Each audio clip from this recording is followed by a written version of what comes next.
কাশ্মীর সীমান্তে ক্রমবর্ধমান সামরিক উত্তেজনার মধ্যেই পাকিস্তান সফলভাবে উৎক্ষেপণ করেছে একটি দূরপাল্লার ব্যালিস্টিক ক্ষেপণাস্ত্র।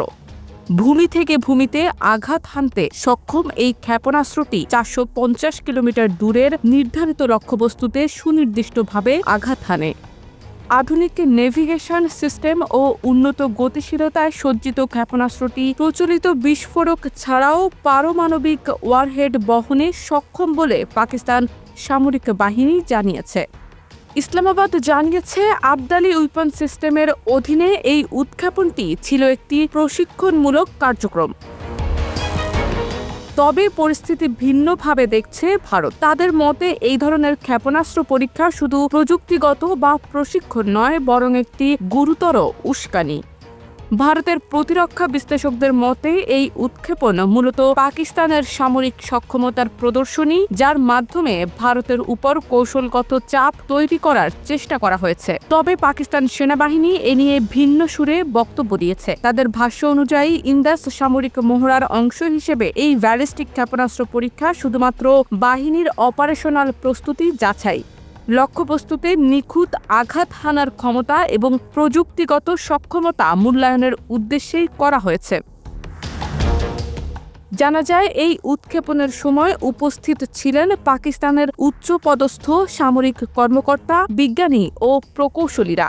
সফল পরীক্ষার জন্য তাদের অভিনন্দন জানিয়েছেন প্রেসিডেন্ট আসিফ আলী জারদারি এবং প্রধানমন্ত্রী শেহবাজ শরীফ। দুই শীর্ষ নেতাই এই অর্জনকে দেশের প্রতিরক্ষা শক্তির ক্ষেত্রে একটি গুরুত্বপূর্ণ মাইলফলক হিসেবে অভিহিত করেছেন। তবে পাকিস্তানের পক্ষ যতই একে প্রশিক্ষণমূলক কার্যক্রম বলেই দাবি করা হোক না কেন, বর্তমান রাজনৈতিক ও কৌশলগত প্রেক্ষাপটে এই তাৎপর্য অনেক গভীর। ভারতের সঙ্গে সীমান্ত উত্তেজনার মধ্যে এই পরীক্ষাকে অনেকেই দেখছেন পাকিস্তানের পক্ষ থেকে একটি প্রতিরক্ষামূলক পাওয়ার ডেমনস্ট্রেশন হিসেবে।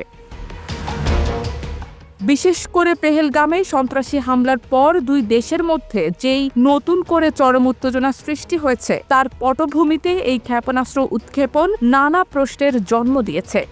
এমনকি এই উৎক্ষেপণ পাকিস্তানের অভ্যন্তরীণ ও আন্তর্জাতিক পরিসরে নিজেদের প্রতিরক্ষা শক্তি প্রদর্শনেও একটি সচেতন প্রয়াস বলে মনে করা হচ্ছে। এদিকে পাকিস্তানি গোয়েন্দা সংস্থাগুলোর আশঙ্কা, ভারত যে কোনো সময় প্রতিশোধমূলক হামলা চালাতে পারে। সেই আশঙ্কার প্রেক্ষিতে কাশ্মীরের নিয়ন্ত্রণ রেখা বা এলওসির দুই পাড়ের সাধারণ মানুষ এখন নিজ উদ্যোগে বাংকার নির্মাণ শুরু করেছেন। স্থানীয় বাসিন্দাদের দাবি, ভবিষ্যৎ যুদ্ধ পরিস্থিতি মোকাবেলাতেই বানানো হচ্ছে এই বাংকার, যাতে যুদ্ধ শুরু হলে কিছুটা হলেও পরিবারের নিরাপত্তা নিশ্চিত করা যায়। সাম্প্রতিক সময়ের ঘটনায় স্পষ্ট, ভারত পাকিস্তান সম্পর্ক আবারও এক চরম উত্তেজনার মোড় নিয়েছে।